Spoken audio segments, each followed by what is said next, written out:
Off the press, massive proposed changes were leaked last night from the House of Lords.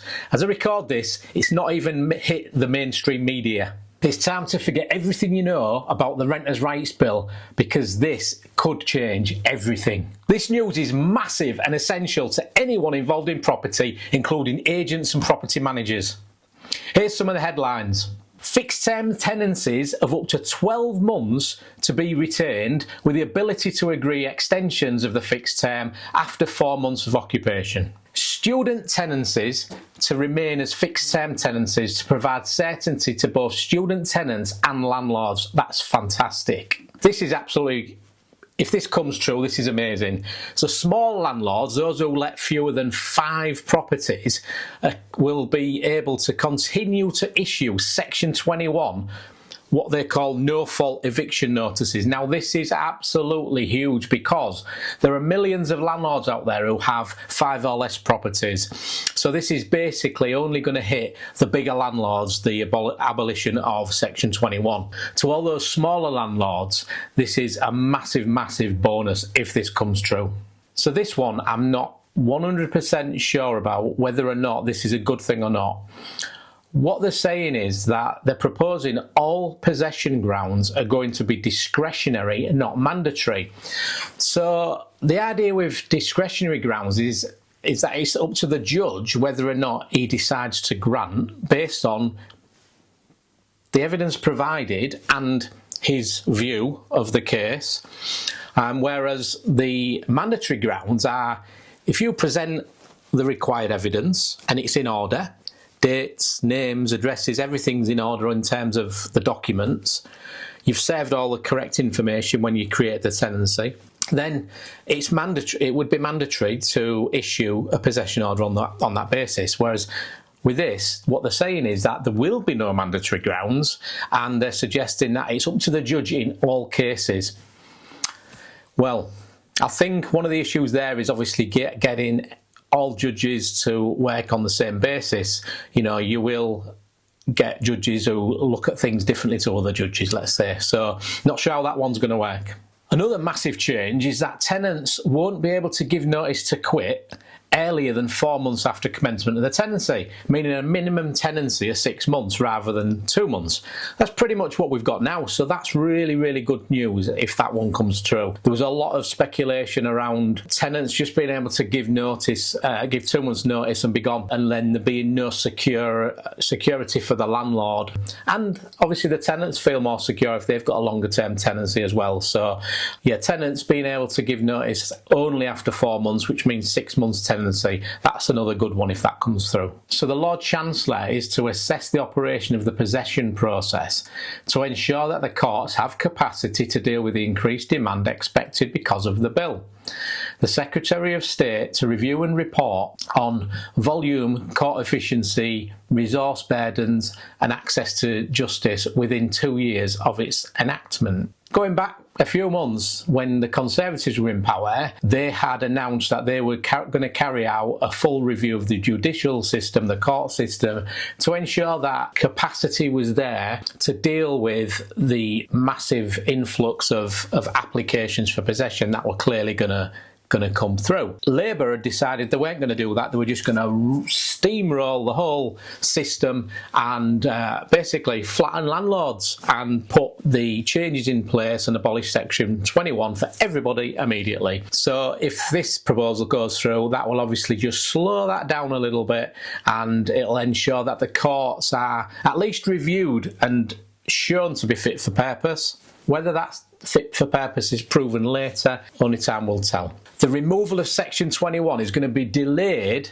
until the Chancellor has published an assessment of the operation of the possession process and the Secretary of State has been satisfied that the court service has sufficient capacity. So, we've already mentioned one of the proposed changes is that landlords with 5 properties or less will still be able to issue Section 21s, they will remain for those small landlords. What this bit is saying is that it will be abolished for larger landlords, but that is going to be postponed until we know the courts can handle the increased capacity or the increased demand of capacity due to the Section 8 changes. Another one is an amendment to provide for a tenant to pay up to 12 months rent in advance if mutually agreed with a landlord. So again, this was another crazy one where there was a lot of hype, and there was a few videos done on it where there was a bit of hysteria because they were saying they were going to ban all advance rent payments. Now, technically, that would have meant that when a tenancy is being created, what we do currently as agents is we take the deposit, we take the first month's rent in advance, and then we sign the tenancy agreement because they've paid that first month's rent. This change was going to abolish that. I'm going to say, no, you can't take it in advance. You sign the tenancy agreement, you create the tenancy, but then what if the tenant decided not to pay?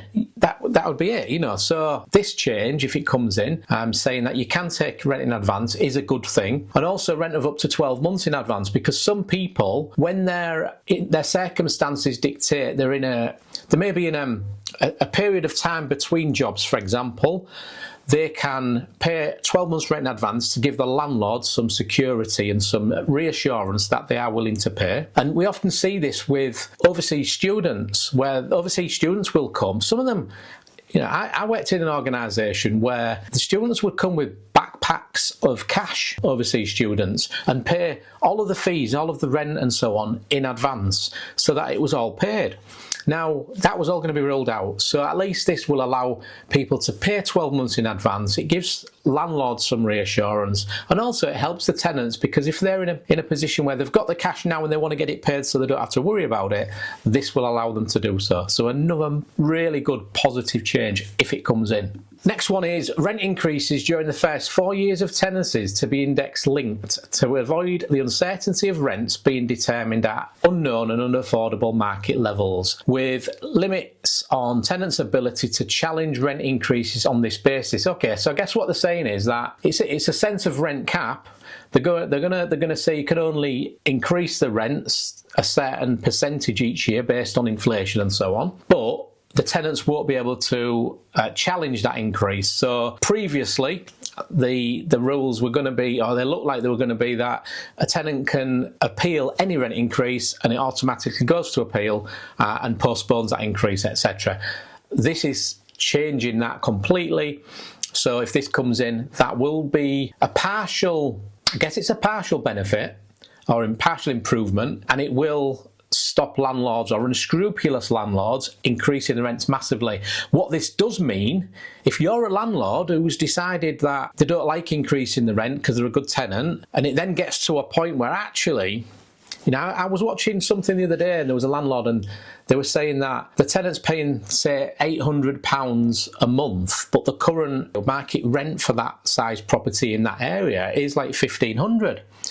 Now, if you're in that position, you're going to be stuck because you won't be able to increase the rents. So if this is announced, I suggest what most people will do, most landlords will do, is review the rents and increase them prior to this coming in. So at least to get them to somewhere near market rent, and then they can increase a little bit each year. Next one is the proposed removal of the requirement that rent can only be decreased by the tribunal, therefore removing the potential incentive for tenants to appeal all rent increases. Yeah, that's basically what I was saying, is that, you know, they won't be able to just appeal every rent increase. If it's done on the basis of the index linked change, like we've just mentioned, then there'd be something that just goes straight through and is automatic.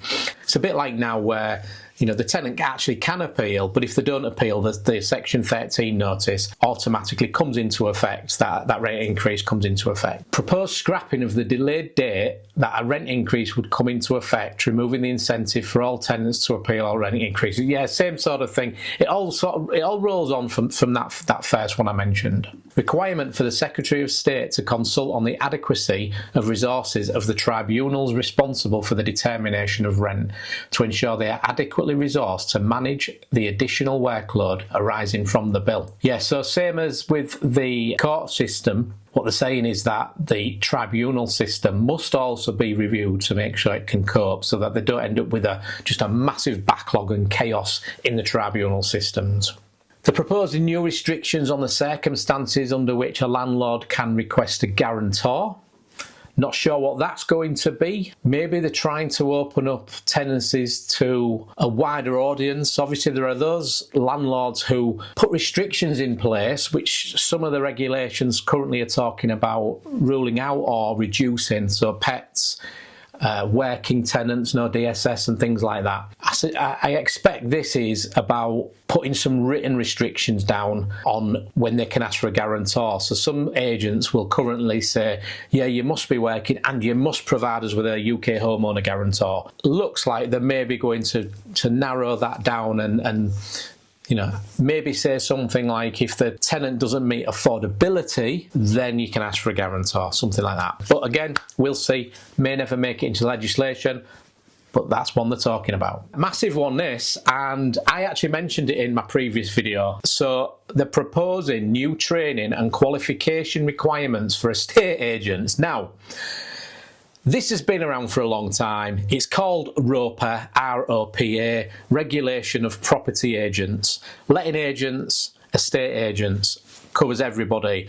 What the rules were going to be previously were that all front-facing staff had to have a level 3 qualification. So that's basically everybody in your office dealing with tenants and landlords had to have a level 3 qualification in estate agency or lettings. Anybody who was running a business in lettings or estate agency would have to have a level 4 qualification. Now, currently, letting agents, managers and all the rest of it are not regulated at all. There are no qualification requirements, and quite frankly, there are a lot of sharks out there. There are a lot of people out there pretending to do stuff and not doing it and so on, and there's really very little consequences for them.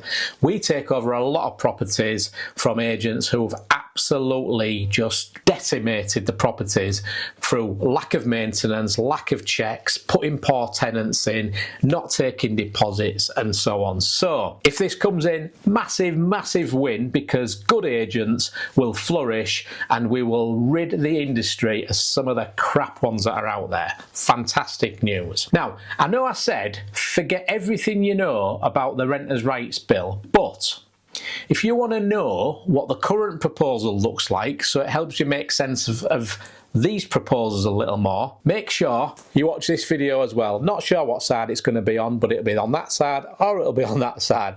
Click on that, watch that, and it'll give you a really good insight into what the original proposals were looking like prior to this breaking news today.